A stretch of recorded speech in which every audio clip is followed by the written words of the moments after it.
वालेकुम एवरीवन। उम्मीद करता हूँ आप सब खैरियत से होंगे और अच्छे से ईद इंजॉय कर रहे होंगे। आज ईद का तीसरा दिन है और आज से हमारा लर्निंग टाइम स्टार्ट हो चुका है, क्योंकि हमारे पास 2 दिन थे छुट्टियों के लिए। काफ़ी इंजॉय हो चुका है। ठीक है, तो हमने इस कोर्स को बहुत जल्द ख़त्म करना है वक्त की किल्लत की वजह से। ठीक है, तो आज हमारा नेक्स्ट लेक्चर है इंटेलिजेंस। इंटेलिजेंस क्या होती है? बहुत इम्पोर्टेंट फील्ड है, बहुत इम्पोर्टेंट टॉपिक है, बिलखुसूस उन लोगों के लिए जो साइकोलॉजी के स्टूडेंट हैं और साइकोलॉजी में इंटरेस्टेड हैं। ये सबसे अहम वर्क है एक साइकोलॉजिस्ट जो करता है। इस लेक्चर की जो आउटलाइन है वो है इंटेलिजेंस क्या है, intelligence in psychology, different definitions of intelligence, Alfred Binet, theories of intelligence, Charles Spearman's work, characteristics of G and S factors, multiple intelligence by Garner, types of intelligence test, famous intelligence test। सबसे पहले intelligence होती क्या है? The capacity for logic, ये मुख्तलिफ definitions हैं, उन सब का एक क्रक्स है, तो मिलाकर एक खूबसूरत सी डेफिनेशन बनी हुई है। The capacity for logic, understanding, self awareness, learning, emotional knowledge, reasoning, planning, creativity, critical thinking and problem solving reasoning. Intelligence in psychology. अब सवाल ये है कि हम इसे क्यों पढ़ रहे हैं या साइकोलॉजी में इसे क्यों ऐड किया गया? Psychologist look at how intelligence varies among individuals as well as how people are similar।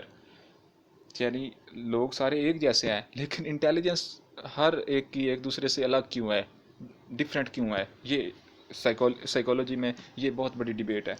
How it influence the creativity and reasoning.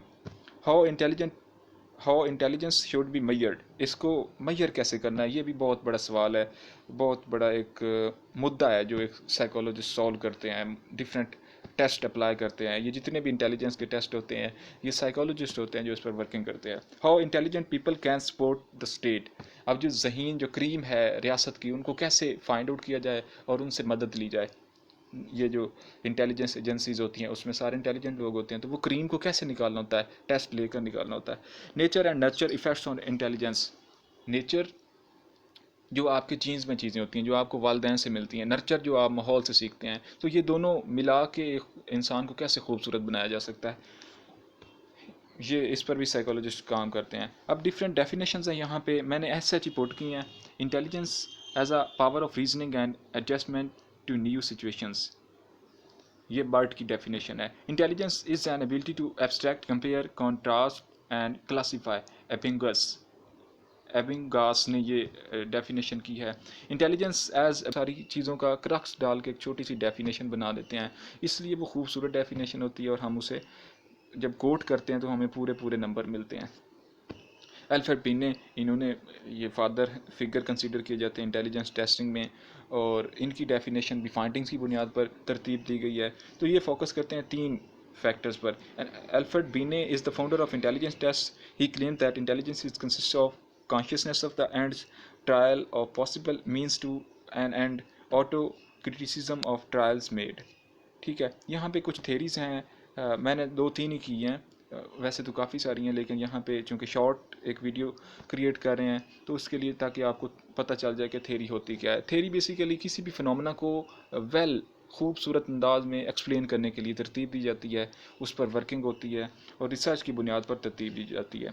तो यहाँ पे 3 किस्म की थेरीज हैं, single factor theory, 2 factor, multiple intelligence. Spearman's की ये सिंगल और 2 factor theories हैं। तो single factor, intelligence is one general ability, यानी इंटेलिजेंस एक जनरल एबिलिटी है, वन जनरल एबिलिटी, ये सिंगल फैक्टर कहती है।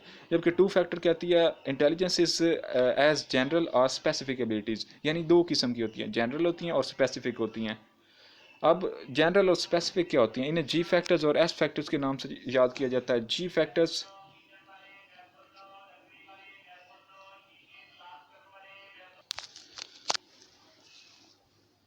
तो यहाँ पे कुछ करेक्टरिस्टिक्स, तो यहाँ सिंपल सी फॉर्म में जी और एस फैक्टर्स की वजाहत की गई है। कुछ बुनियादी जो, तो यहाँ पे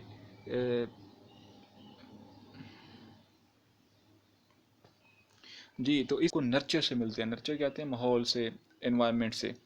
learned abilities acquired from environment, varies from activity to activity, individual differ. ठीक है, तो ये एट्रीब्यूट्स हो गए। अब एक और थेरी है मल्टीपल इंटेलिजेंस थेरी, ये गार्नर ने प्रेजेंट की थी, हॉवर्ड गार्नर। इसने कुछ मेंटली रिटार्ड बच्चों पर रिसर्च की थी और रिसर्च की फाइंडिंग्स फिर इसने दुनिया के सामने रखी थी और उसने कहा था एक किस्म की इंटेलिजेंस नहीं होती बल्कि मल्टीपल इंटेलिजेंस होती हैं।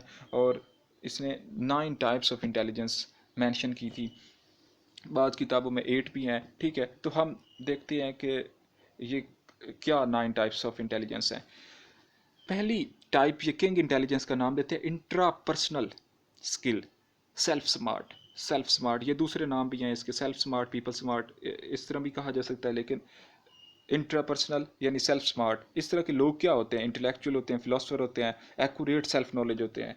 इंटरपर्सनल ये पीपल स्मार्ट होते हैं। ये पीपल स्मार्ट फिर इनकी फील्ड क्या है, ये कौन से शोबों में ये जाते हैं। थेरेपिस्ट होते हैं, सोशलिस्ट होते हैं, पॉलिटिशियन होते हैं, सेल्समैन होते हैं। यानी आप लोगों के साथ आपका कितना अच्छा रवैया है। और इंट्रापर्सनल अपनी ज़ात के मुतल्लिक अपने आप को जानना, अपने साथ वो कितने स्मार्ट हैं।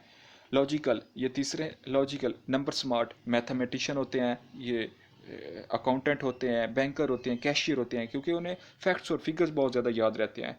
चौथी म्यूज़िकल, यानी उनको आवाज़ से बहुत मोहब्बत होती है, तो आवाज़ किसी भी चीज़ की वो आवाज़ निकाल लेते हैं, या फिर वो आवाज़ सुन के उन्हें पता चल जाता है ये कौन किस नौयत की आवाज़ है। तो ये सिंगर बन सकते हैं, कंपोज़र बन सकते हैं, म्यूज़िक जज, डीजे वगैरह, ये सारे क्या होते हैं, साउंड स्मार्ट होते हैं।